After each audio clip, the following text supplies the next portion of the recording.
The West isn't a place, it isn't a compass direction, it's a euphemism. It's a polite way of referring to the civilizations which were founded by and for European people. The West comprises Europe, especially Western Europe, and the former colonial possessions which have a substantial or culturally dominant white European population. In previous centuries there was another euphemism for our people's heritage and our civilization: Christendom. But today, not only are the majority of people in the world not of European ancestry, so are the majority of Christians, and Christianity and the various churches are not in any way at the forefront of promoting knowledge, spreading civilization or technology, or promoting the well-being of European people.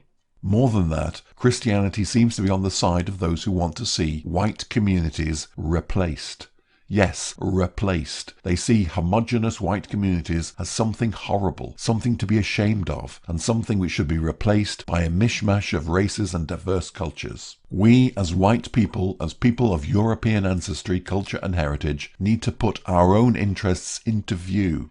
I won't go as far as saying that white well-being has to be our number one priority at all times and should trump all other concerns, but can we at the very least mention the fact that we'd actually prefer not to be erased from history and be replaced by people who are being taught that we are evil and whiteness is a disease? Is that too much to ask for, really? Australians celebrate the arrival of the First Fleet to found the colony at Botany Bay and effectively begin modern Australian history in January 1788. But not all Australians do that. To the Aborigines, these events are somewhat bittersweet, to put it mildly. Before the white people arrived, they owned their whole world. They had no outsiders stealing their land and nobody telling them that they were savages, poor, ignorant, and lacking moral worth. It is a similar story in North America. These days, liberals wouldn't dream of trying to get native people to celebrate the history of the conquest of their land and the replacement of their people in that land. But white people are expected to celebrate non-white heroes and to be interested in the culture of the people who are replacing them in their own lands or the lands that they have made their own. Americans are now being told that their history didn't begin with Columbus or the Pilgrim Fathers, but when the first slaves arrived in Jamestown, Virginia in 1619. And give it no more than 5 years before children in Britain will be taught that the most significant date in British history was the arrival of the former troop ship, the Empire Windrush, with a few hundred black people from the Caribbean. And that therefore June 1948 truly marks the start of modern Britain, which beforehand was a cultural wasteland dying of a lack of diversity. They will no doubt also be told that Britain invited these migrants in and continued to invite in migrants for decades, often with promises of the British dream, which turned out to be a letdown for the poor, deluded and mistreated migrants. This is nonsense. The Empire Windrush took on Jamaicans and took them to Tilbury because they had space to fill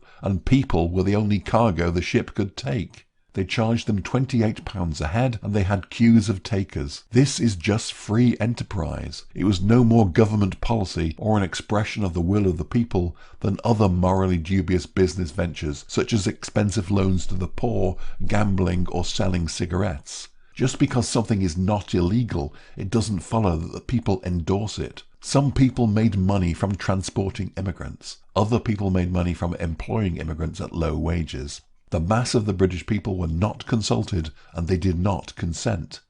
Whenever British people of any social class expressed the idea that they didn't want to live with or work with foreigners with different habits and unfamiliar appearance, they were told to shut up, budge up, and pay up. There's no room for racialism in modern Britain. Why? Why must white people be the only people to put the interests of those who are replacing them ahead of their own interests? What is in it for us? Nothing. Can you imagine an Australian Aborigine being told that he had to celebrate the arrival of the people who replaced his people and that he must not dare to suggest that life might have been better for his people if his native land had not been usurped by uninvited aliens?